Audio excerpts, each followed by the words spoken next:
Chapter 12 talks about race and ethnicity.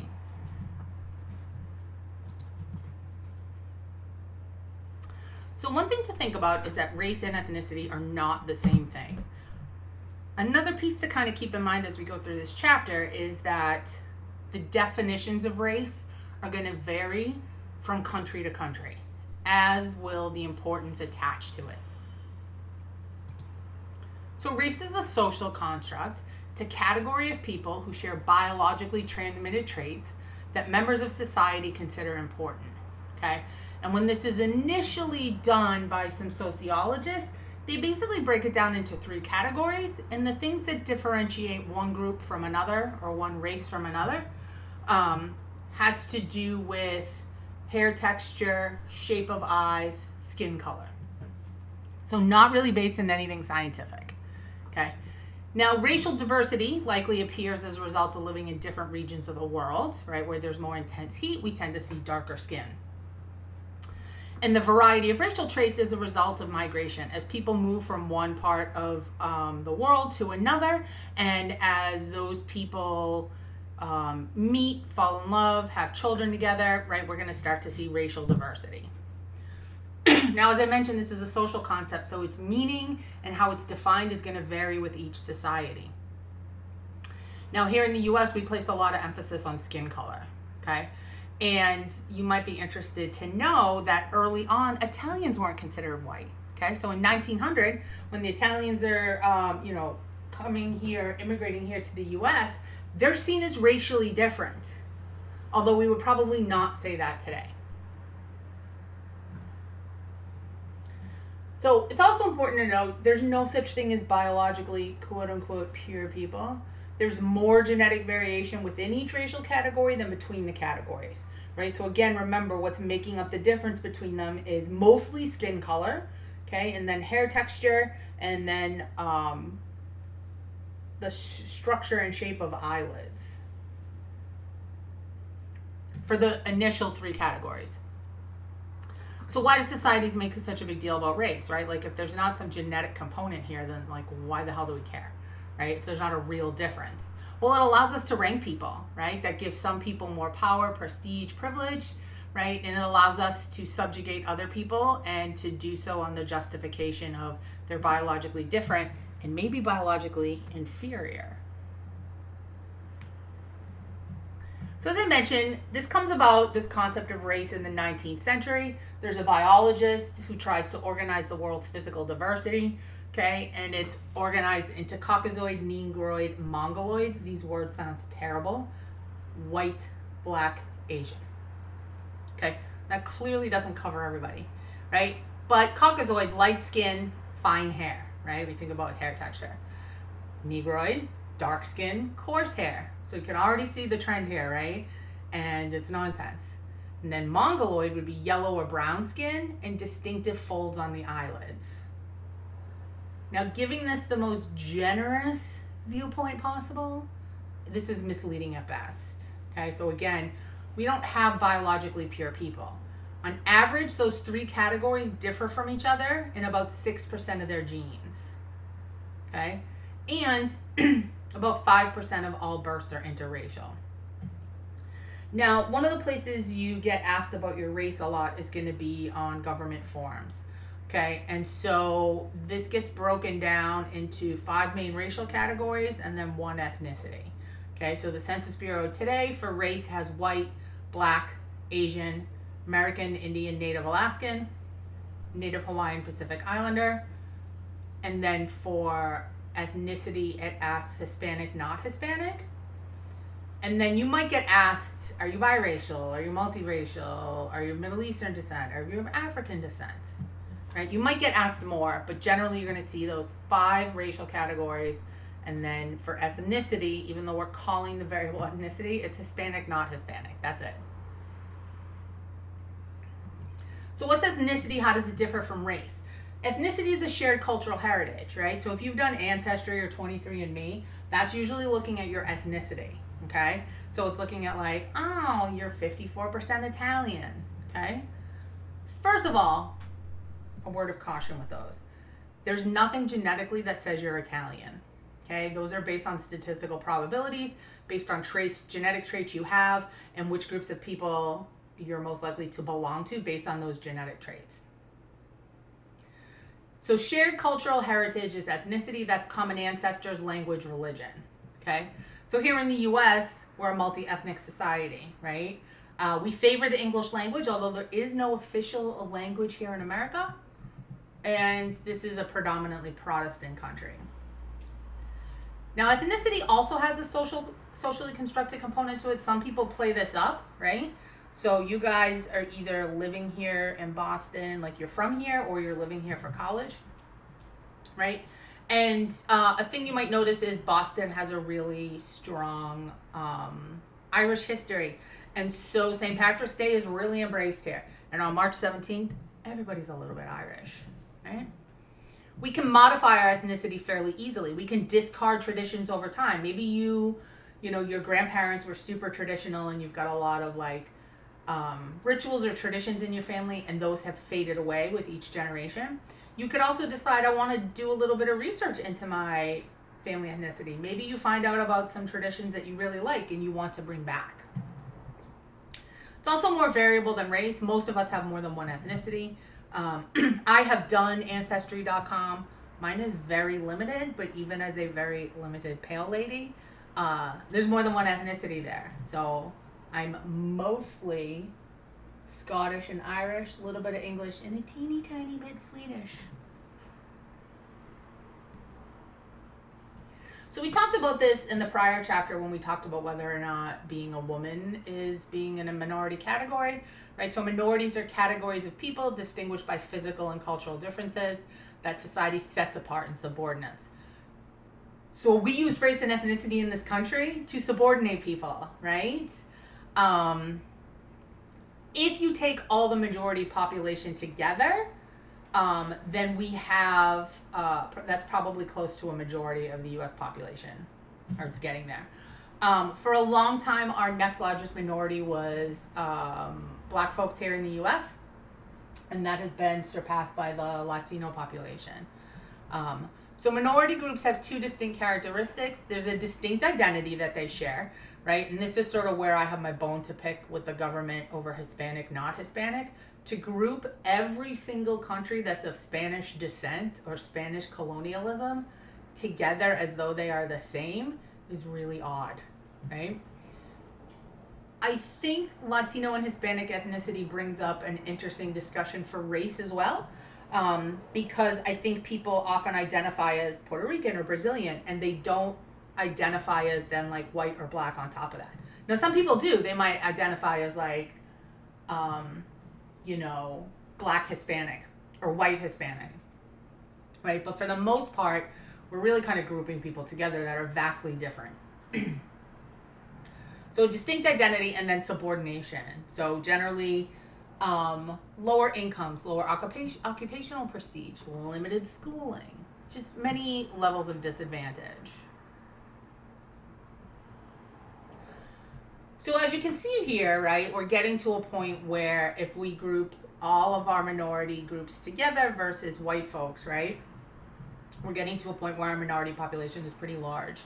By 2044, according to the Census Bureau, minorities will form a majority of the entire U.S. population.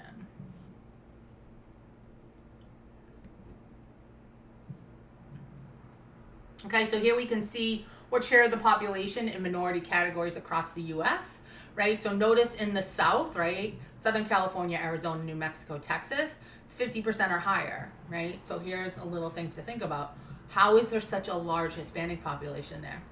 That used to be Mexico, and we took it in the Mexican-American War, okay? Also, as you get to other places, you start to think about patterns of immigration.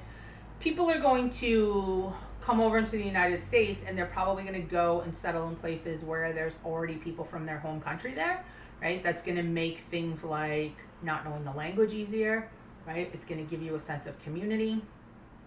And so you'll see then that like patterns of immigration, you'll see certain groups or certain populations sort of concentrated in certain areas.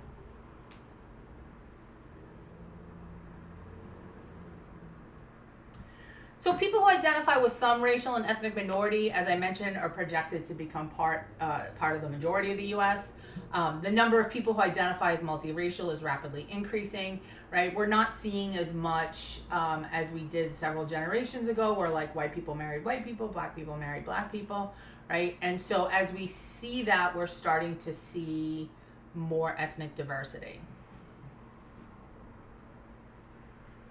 Now, one issue we get here with race and ethnicity is prejudice and stereotypes.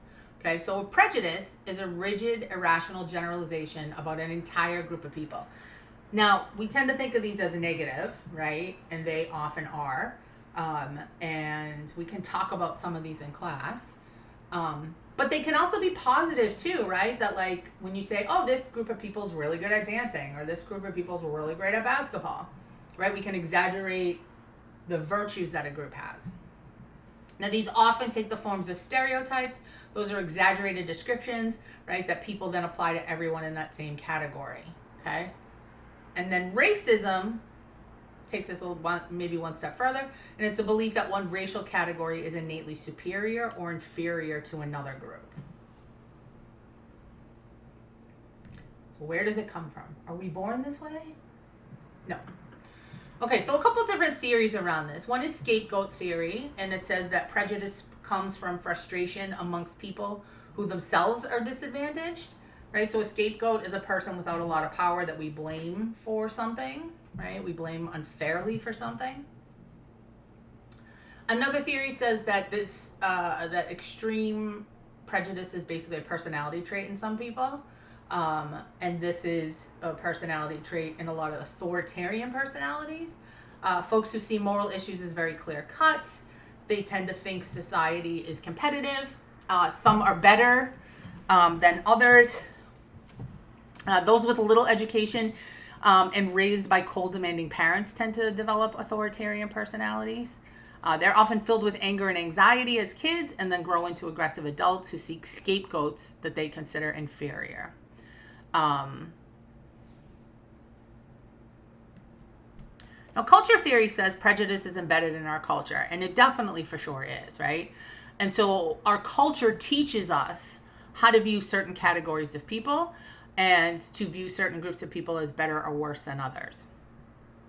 And conflict theory says that prejudice is used as a tool by powerful people to oppress others, okay? I would argue that all of these theories are true to some degree or another.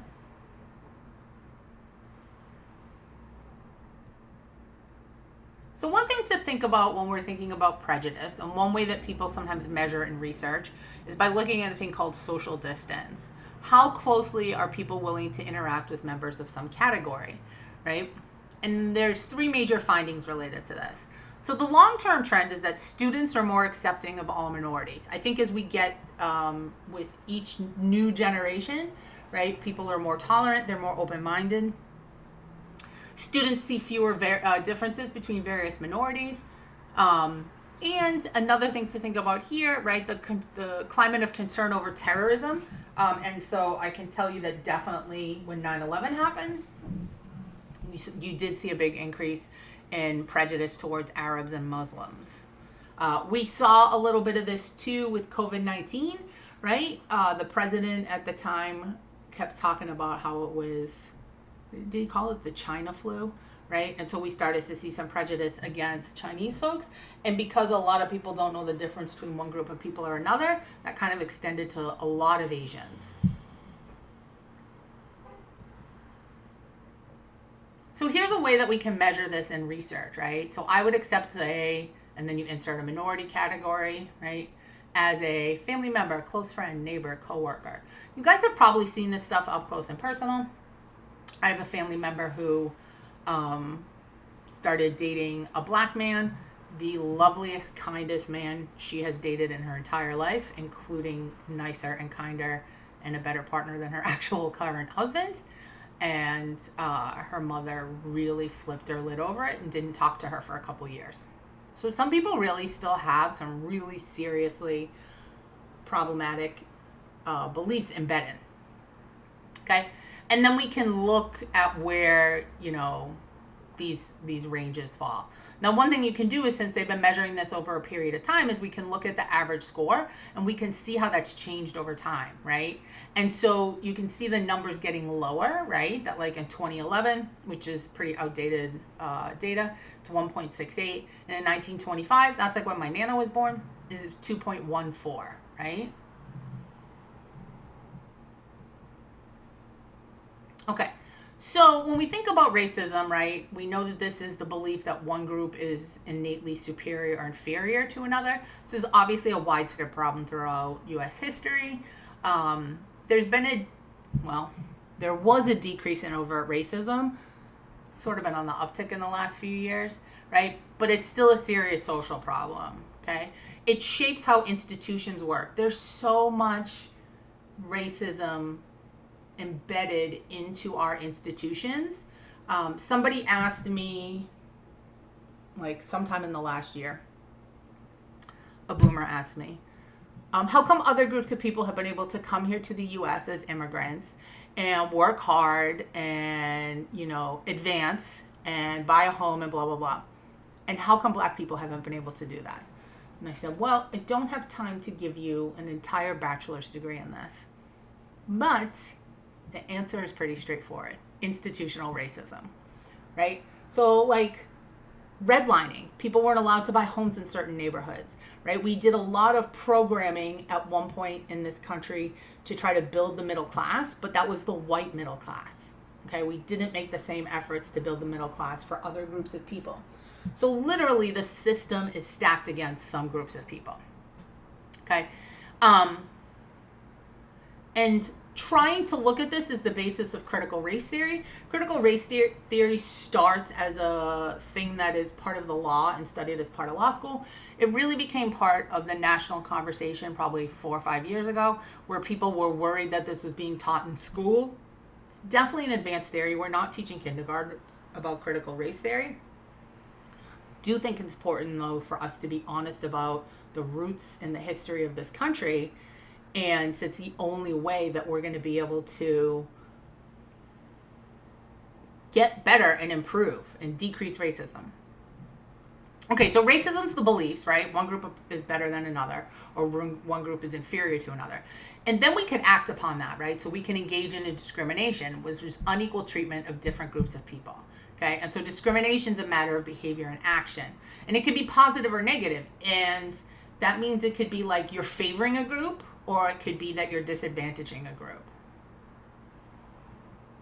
And so, as I said, it's really built into our institutions, right? So, to give you, another example from criminology, in the South, the early history of policing comes from the slave trade and slave patrols. So, the roots of policing in the South of the U.S. are rooted in groups of people that went out to recapture escaped slaves and return them as property to their rightful owners. Okay? If that's the start of your institutions that are providing public peace and social order, that's going to be problematic. Okay? So we know there's bias built into how societies operate today. It's very hard for people to recognize that. Right? A lot of times people will say like, well, I'm not racist, therefore I don't think that this is a problem. Also, if you're not on the disadvantaging side of racism, it's very hard to see the ways in which that is a problem for people.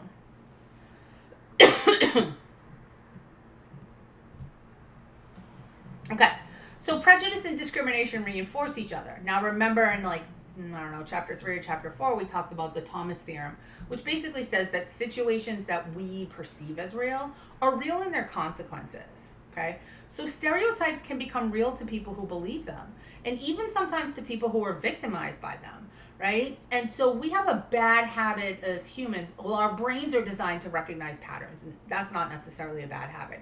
But it does mean that we sometimes take a small pattern we've seen of anecdotal evidence of 4, 5, 6, 20 cases of something, and we decide that that's evidence of some phenomenon or some situation, when in reality we haven't collected that data properly in order to see if that's really the case, right?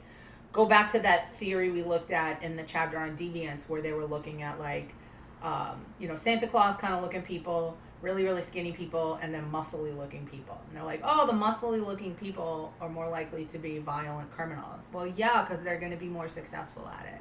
Okay. Also, the fact that you're only examining prisoners is a problem. Okay, because you're looking at a group that's already a group of known offenders. Okay. So stereotypes can become real to people. And this is a reinforcing circular cycle. Thank you. So stage one, we got prejudice and discrimination begin, often as an expression of ethnocentrism or an attempt to justify why you're exploiting somebody. As a result of that, the minority person becomes disadvantaged, and then that disadvantage is interpreted not as the result of prejudice, but as the result of like that person didn't work hard enough to earn that, or that person is somehow inferior.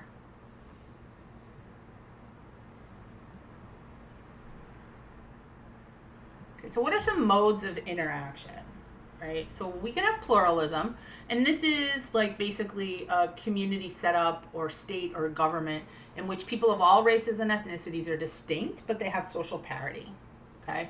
So in the US, under the law, we have social parity, but we're not really pluralistic, okay? A lot of people appreciate their own culture, and there's absolutely nothing wrong with that. And not many people actually want to live with only quote unquote their own kind. Our tolerance to social diversity is limited though, okay? And people have unequal social standing here. When you have a country that's literally been founded upon labor, in which people were kidnapped from one country and enslaved and treated as property, that's the basis and the roots of our country. And even though most people don't believe in that today, that's still deeply baked into our history. Now, assimilation is what we claim to have here in the United States, what we expect in the United States. We claim to have a melting pot, right? But what we really expect is minorities will come here and then you'll adapt to our way of life. Okay, you'll adopt the dominant culture. This suggests then that like our culture is the ish and we got it going on, and you're the one who needs to adapt. Now, this doesn't mean you're changing your race. It means you're adapting and changing your ethnicity. Now, that doesn't mean you're not Italian anymore, right? Or you're not Irish, or you're not Egyptian, okay? But what it does mean is maybe you're not speaking in your native tongue as much. Maybe you're like not celebrating your cultural values as much. Maybe you're not eating, the food of your people as much. Segregation is what we had for a long time. This is physical and social separation of groups of people. Now, some people do this willingly, right? Like the Amish are a subculture and they live their own little lives. And they live, while they do interact with the larger world, right? They like live in their own communities. But a better example of this would be like slavery. And then when slavery is abolished, right? We have Jim Crow laws. We have racially separate housing, schooling, buses, trains. In 1954, Brown versus the Board of Education is supposed to call for, or supposed to lead to, desegregation across the board, but it continues, right? So a lot of neighborhoods are still really built around ethnic enclaves, right? And that means then that schools look a certain way. So this was a big problem here in Boston. And even today, right, like some like Charlestown's pretty Irish, Southeast pretty Irish, right? People tend to live in communities where they live with people who have a similar background to them. Okay, that meant that in Boston, the schools became very segregated. And in the 70s, Boston was ordered by the courts to desegregate their schools, which meant that they took kids and they bused them to other neighborhoods. And the fine white people of Boston lost their ever-loving minds. And not only did they protest, but they threw rocks at school buses and small children. Now, genocide is like, let's take a whole group of people and kill them and get rid of them so we don't even have them. Probably the most famous genocide is the Holocaust. But this country is also founded on a genocide as well. Whether or not we label something as a genocide generally depends on what side of it we're on. So let's look at race and ethnicity in the United States. And again, you could take so many classes on this.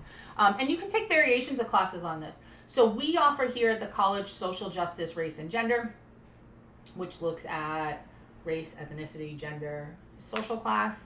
And that's a more general class. It's a sociology class, but CJ majors take it. I think psych majors take it. Soc majors take it. In most criminal justice programs, you would take like race, class, and gender specifically as it relates to the criminal justice system. I was a political science major, so I took like race and politics in America. Okay, you're going to learn a lot of the same basic stuff, and then you're just going to have a piece that adapts it to your major. Now that doesn't matter here because here we have a general course, right? But these are often super interesting courses. I have two favorite professors in my lifetime. One of them is Tony Affinia at Providence College, and this is his area of expertise. And he is the first professor of color I ever had, and I think the only one I've ever had, the only teacher of color I've ever had in my entire life. And this is his area of expertise, and I learned so much from him that I did not learn in high school. In particular, a lot about Native American history. So Native Americans, right? They were here before us. When people are like, America's a white Christian country, no. Or when people say, go back to where you came from, unless you're Native American, we all came from somewhere else, okay? So the Western Hemisphere was settled like 30,000 years before Columbus ever came here, right? So people crossed a land bridge from Asia to North America, where the Bering Strait is today. Remember that our continents used to be more closely aligned, right? And when the Europeans got here, they think they're discovering new land, but there's already millions of natives here, okay? But by the beginning of the 20th century, we have annihilated the majority of them, and there's less than 250,000 of them. Columbus labeled them Indians because Columbus was a moron, okay? Columbus landed in the Bahamas. He didn't even land in the U.S., right? And he was trying to find a faster route to India. He thought he landed in India, so he assumed these people were Indians, but they were not. Okay? He found them to be passive and peaceful. But he justified seizing their land by saying, like, oh, they're thieves and murderers. So which one are they, passive and peaceful or thieving and murderers? And we have a long history of this in the U.S. where we go through periods of time where we label Native Americans as, like, gentle and docile in need of our guidance, and then we label them as, like, vicious and rapey and murdery, and so we have to eliminate them. After the Revolutionary War, we have a bit of a pluralist attitude to them, and we start trying to gain land through like treaties and paying for it, and then when we didn't get what we want, we just use the military to evict them, and we slowly march them across the country. And we'd say things like, okay, we're going to take this land from you, and we're going to move you over here, and you're going to have this other land, and this land will be yours. And then we decide later on, now we want that land too. So we'd be like, guess what, you got to go. Now in 1871, the federal government declares Native Americans wards of the state and forces assimilation on them. This is not the first time we've done this to Native Americans. We took their kids and put them in boarding schools and re-socialized them as Americans. And we did this again maybe in the 50s and 60s, I think. And this happened in Canada a lot too. There's been a big, this has been in the news a little bit more, or like in the zeitgeist a little bit more, as people are discovering a lot of Native children died in these schools. And like people are going and excavating land on like where these schools were, and they're finding many, many bodies. So control of the reservations is given to a few Native Americans who support U.S. policies, and then land is distributed into private individuals, whereas in Native American culture in the past, the land belonged to the group. Like, there wasn't like, this is my piece of land, the land belonged to our community. In 1924, we give Native American citizenships, and in the year 2000, the median income is far below the U.S. average. Few earn college degrees. There's large amounts of substance use disorder on reservations, higher than usual rates of sexual abuse, and that is because of how this population's been treated. There's been recent reassertion in this, right, in pride and in cultural heritage, and reservations are generally considered sovereign land. And so while there are some working agreements with like the federal government, right, that when you cross into native land, that you're under their jurisdiction. Now, we have legal casinos in Massachusetts now, but we've only had them for, I don't know, less than a decade, right? And prior to that, if you wanted to gamble, you would have to go to Foxwoods, or there's one in Rhode Island too. I can't think of what it's called. You can like see the commercial, but I can't think of what it's called. And that's because Native Americans are sovereign land, so they were able to open casinos there. So you can see here, right, like how much land belongs to Native Americans. Even in 1784, right, we've already stolen a ton of it, right? But then look, by 1850, we've pushed them so far west, and then by 1870, and today there's very few. And actually, this map needs to be updated, although actually it looks like maybe it is, because there was, in the last couple of years, a ruling by the federal government that almost all of, I think it's Oklahoma, is actually Native American land.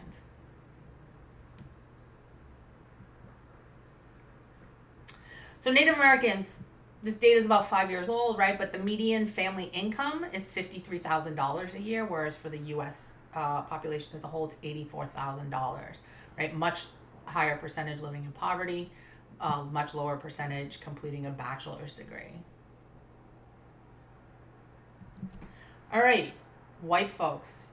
I don't know if you guys have heard the term WASP before, but it stands for White Anglo-Saxon Protestants, right? White English Protestant people.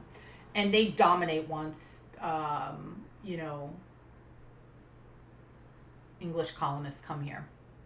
So these are folks of English ancestry, so that includes the Scots and the Welsh. It's about 1 in 7 Americans. Protestants believe in this concept called the Protestant work ethic, which I think we talked about in a prior lecture. And so they're often highly skilled and motivated to achieve, but they're not a single group, okay? By the mid-20th century, the wealth and power of this population peaked. Majority of people in the upper class, the upper crust, where that money is generational, are WASPs. And it's had a huge impact on our culture, because although we do not have an official language in this country, right, English is unofficially our language, and Protestantism is our dominant religion, and then even if you go beyond that, Christianity. Now, WASPs use race and ethnicity to mean everybody but them. All right, Black Americans. Terminology we've used for these folks has changed over time, right? And so we've seen in maybe the last decade a transition away from African American. And while you may have been taught that African American is the more polite version, not everyone who's Black can trace their ancestry to Africa, and that's why we don't use that term so much anymore. Now, they come over with Spanish explorers in the 15th century, not really of their own free will. And most accounts of history mark the beginning of Black history as 1619, when a Dutch trading ship brings 20 Africans to Jamestown. Right, now that sounds like, oh, they brought them here on a trip, right? 1661, Virginia passes the first law recognizing slavery, and slavery is the entire foundation for the South's economy. And even though some people in the South will tell you that is not what the Civil War was about, it is absolutely what the Civil War is about. Slave traders brought 10 million Africans to the New World. 10 million people is a ton of people today. Think about how many people that is hundreds of years ago. They're chained for the several weeks journey. No one's on a plane. People are on boats. There's rats on boats. That's the same food you stuck on this boat back when you left a couple months ago. There's filth, there's disease. Others are just dying by suicide because the journey's so terrible. And so, like, if you survive the journey, yay, you survived, but there is no reward at the end of this trip. The law allowed whatever disciplinary measures you wanted, right? Slaves were not people, they were property. And so you could kill a slave and, nothing would happen to you. You guys might not be aware of this, but Faneuil Hall in Boston, right? So there's like Faneuil Hall, which is Haymarket Plaza, which is like all the shops and bars and restaurants, and then there's an actual Faneuil Hall. And there's been calls recently to change the name of that because of its ties to slavery, and slaves were auctioned there. So in 1857, the Supreme Court hears the Dred Scott case, and they're like, hey, are Black people citizens? Nope. So despite the fact that we are like, America is like the home of the free and the brave, for a long time free meant landowning white men. And then it meant white men. Okay? It's only recently that it's meant other people. Now, how do we justify doing this? Oh, they're inferior to us, right? This is where race kind of comes and plays a role again, right? They're inferior to white folks. So in 1865, we passed the 13th Amendment, which officially outlaws slavery. In 1868, the 14th Amendment grants citizenship to everyone born in the U.S. And in 1870, the 15th Amendment says that neither race nor prior condition of servitude deprives anyone of the right to vote. Okay, so we do pass a lot of laws for this. Now, by the way, you guys might be familiar with the holiday Juneteenth, which we've only recently as a country really talked about or recognized. In the last couple of years, it's become a state holiday in Massachusetts. It's a day off. And that is because it took until June for news of the slaves being freed to make it to, I think, Texas. So we pass a bunch of amendments, but that doesn't mean we're like, hey, everything's hunky-dory now, okay? So instead we have Jim Crow laws, which are institutionalized discrimination, right? So we have things like separate but equal. The 20th century, so 1900s, we see dramatic changes during World War I and after World War I. A lot of people leave the South for jobs in the North in factories. Remember I told you guys that you used to be able to get good jobs in factories. It was hard labor, but it paid well and you could support your family. In the 50s and the 60s, we have the civil rights movement. We start to see black power. But the median income for black folks has not really changed over time. It's still only about 59% of what white families make. Black folks are 3 times as likely as white people to be poor. Their unemployment rate is twice as high, right? And so those are the things that make it hard for a group of people to quote unquote get ahead. Now, one thing that has happened since 1980 is there's been remarkable progress in education. So up from about half having a high school diploma, 3/4 have the high school diploma, 16% have a college degree. So the number getting a college degree has doubled. So that's good news. It's not enough, but it's good news. We also have this concept in Congress called the Congressional Black Caucus. Okay, and that is basically all the black folks that are in Congress, so senators and representatives together as a group. So in 2021, there was only 59 members out of 435 in the House of Representatives and 3 out of 100 in the Senate, and there were no black state governors. So let's look at this data like we did for Native Americans. So again, remember 84% of the U.S., sorry, not 84%, $84,000 is the median family income in the U.S. 11% live in poverty, and about 37% have a college degree. Amongst Black Americans, it's $57,000, 19% live in poverty, and 22% have completed a 4-year degree. Now, Asian Americans, this is another group where we're like, let's group a whole bunch of cultures together. So much cultural diversity in this group. Okay, this is almost 6% of the U.S. population, about 19 million people here. They're sometimes called a model minority, right? Because they come here and they assimilate and they quote unquote don't cause problems. So these are high achievers a lot of times, disproportionate college grad. Within a lot of Asian cultures, education is really valued. Many living in middle-class suburbs. So in 1849, we have a gold rush here in the U.S., and then we also start building railroads. And this means we're looking for cheap labor, okay? And that attracts 100,000 Chinese immigrants, okay? Now, that's great while we have all these jobs. But then, like, we're done looking for gold. We're done building the railroads. I mean, not forever, but we're mostly done with these big projects. Now we got a lot of Chinese immigrants here. They're willing to work for less than white people are willing to work for. So, quote unquote, they're stealing our jobs, right? So the hardworking Chinese pose a threat to white people who now are looking to pass laws that would discriminate against this group, okay? So, barring them from professions. I think in San Francisco, they were barred from this traditional hairstyle even. In 1882, laws that start to curtail immigration Okay, so while many people will tell you, my family came here the quote unquote right way, there weren't rules about immigration for most of America's history. You could just come here, okay? But this starts to create domestic hardship. Men outnumber women 20-1. Chinese women become in demand. This means they have a little more power, and they're like, we're not going to be so subservient, fellas.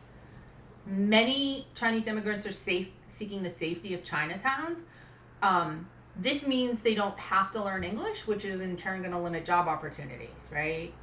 World War II means we have a renewed need for labor, so we start extending citizenship to people who were born abroad. In 1950, there's some more social mobility, especially in STEM fields.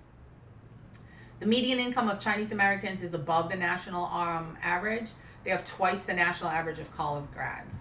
But poverty is still very high in Chinatowns, right? Most major American cities have a Chinatown. We have one here in Boston. Those folks are often stuck working in restaurants and other low-paying jobs.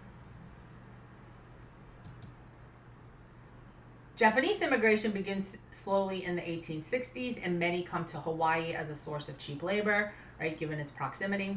More start to immigrate to California, and they demand a higher wage. So what do white people do? You can't be stealing our jobs. We're going to have to curtail immigration.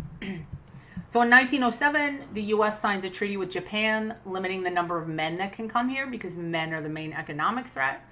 In the 1920s, many states mandate segregation and ban interracial marriages. Also, during this time period, it's not in our slides, unfortunately, right? But during, it's on our next one. Hang tight for a second. It should be here. In 1952, we extend citizenship to foreign-born Japanese. How are they different from Chinese immigrants? There's fewer of them. They know a little bit more about the U.S. and assimilate a little bit better. Now, when Pearl Harbor happens, December 7th, 1941, we set up internment camps, right? So basically, everyone of Japanese descent, 90% of all U.S. Japanese, were placed in internment camps, okay? Which sounds nicer than concentration camps, and we didn't murder people in internment camps, so I guess in that way they are. But people were like up and moved from their property into like fenced in neighborhoods. None of those people were rounded up because they had actually like been disloyal to the U.S. About 2/3 of them were actually born here. And at the same time, we're at war with Germany and Italy, but we didn't round up the Germans and the Italians. In 1944, the Supreme Court was like, oopsie, that's unconstitutional. And in 1988, Congress gave each of these folks some compensation of $20,000, but I'm sure that didn't compensate them for everything they lost. Now, post-World War II, this group has had an amazing recovery considering we, basically imprisoned them for a period of time. Their median income is 50% above the national average, and many have assimilated, right? And when we assimilate, we often drop our traditions. Now, just like with any group of people, right, we're seeing different groups of immigrants from different countries. Koreans, Filipinos, Indians, Vietnamese, Samoans, folks from Guam. Asian Americans are our fastest growing minority. They have a real entrepreneurial spirit. So we've got this is broken down by all Asian Americans, right? And look, they're doing better in terms of income. And then even every single one of these groups is doing better than the U.S. as a whole, okay? Lower rates of poverty, higher rates of earning college degrees.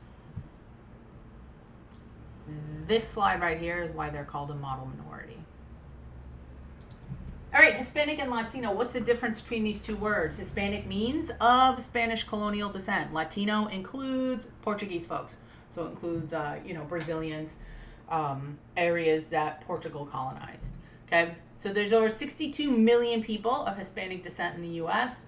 These are distinct populations, as I mentioned. We group them together, but they're very different. Like, yes, they have language in common, but if any of you guys have studied Spanish as a second language, right, you might have noticed this, right? So, like, my niece had a Spanish teacher last year. She switched classes because I was helping her with her Spanish homework.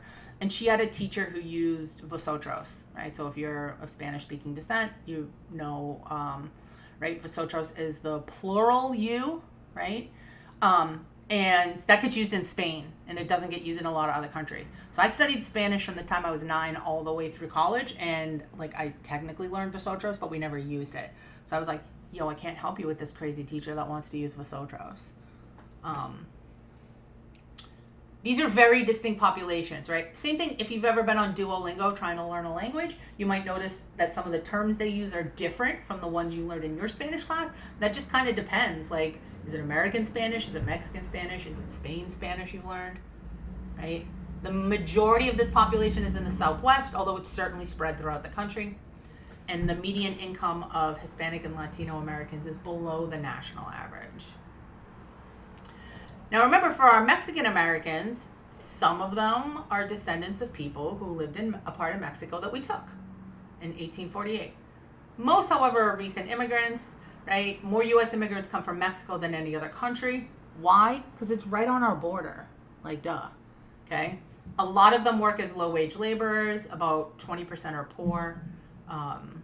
There's a high dropout rate, and they tend to receive less schooling than U.S. adults as a whole. Puerto Ricans. Puerto Rico is part of the United States, despite the fact that we have had a president who said Puerto Rico was a country. Puerto Rico is not a country. It is a U.S. territory. So people from Puerto Rico are U.S. citizens. Okay, we took possession of this country in 1898. In 1917, they become U.S. citizens. Now, large Puerto Rican population in New York City, okay, about 1 million. But more people return back to PR every year than arrive, right? 3/4 of Puerto Rican families speak Spanish at home. There is still a strong ethnic identity, right? And so while young folks who grow up in Puerto Rico generally learn English and Spanish, right, they maintain a lot of that tradition, culture, and language. There's higher rates of female-headed households amongst Puerto Ricans as well. Now, Cuban Americans mostly come here after the revolution in Cuba in 1959. Now, some people kind of saw the writing on the wall and skipped over here to the U.S., mostly Florida, when they saw that. And then there were some, opportunities for people to come here legally. Today, we have a policy called wet foot, dry foot. So if you get in a boat and try to get over here from Cuba, most of the time you're going to be met by the Coast Guard or someone else in the ocean and not allowed to enter the U.S. But if you get so much as 1 foot on dry land, you are allowed to stay. So in a 10-year period, almost 500,000 Cubans came to the U.S. They're very different as a group. Many of them were educated. They had professional jobs, doctors, lawyers, and they were able to come in here and keep that position. Okay, so looking here, we can see all of these groups: lower median income, higher rates of poverty. Arab Americans are increasing in population, right? Again, this is like taking a large swath of people and kind of grouping them together. Culture varies very differently, right? So some Arab nations have a lot more freedom for women. Some are much more restrictive for women. Some of those countries are very wealthy. Some of them are not. This group in this population is often stereotyped as terrorists and targets of hate crime.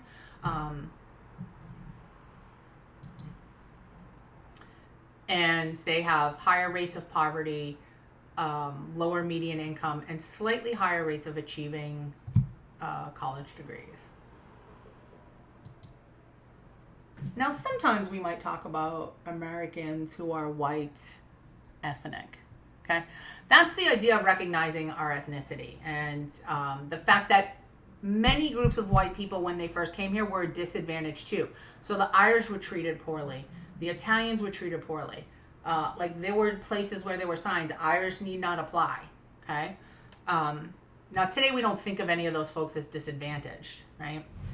More than half the U.S. population falls into a white ethnic category, right? So again, remember, WASPs are of English, Scottish, Welsh, not Irish, descent, okay?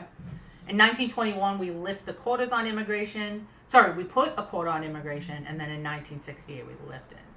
So who are the people who prosper when they come over here? It's the people who can assimilate, right? This is true for all groups of immigrants. If you can assimilate here, you're more likely to be successful. All right, so what does this mean looking ahead, right? Immigration is always changing here into the United States, right? We have people from a wide variety of places. This is a very diverse college campus.